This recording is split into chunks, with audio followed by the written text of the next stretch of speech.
কাজ হয়ে হ্যাঁ, কাজ হয়ে গেছে। এবারে কাজ তো হয়েছে, সকাল তো হলে মেয়েদের নিস্তার নেই। সারা সংসারের কাজ করো, রাঁধো বাড়ো, সব কিছুই করো। সত্যি কথা, মেয়ে না হয়ে না বেটার সঙ্গে যদি হতাম না ভালো হতো। কেন জানো, যে কোনো একটা কাজ নিয়েই তো ব্যস্ত থাকতাম। আর সত্যি কথা বলতে, আমি শুনতাম আগে, হ্যাঁ বলতো মানুষ, ও বিয়ের পরে মেয়েদের মানে শরীরটা চমকাবে সোনার মতন। কি সোনার মতন চমকাবে?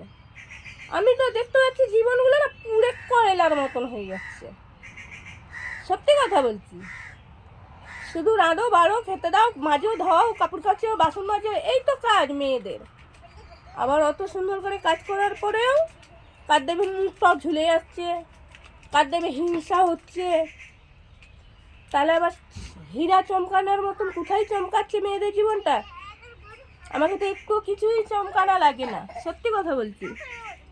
কিছুই চমকানোর মতন জিনিসই নাই। বাট জীবনটা বেকার পুড়ে কয়লার মতন হয়ে গেছে।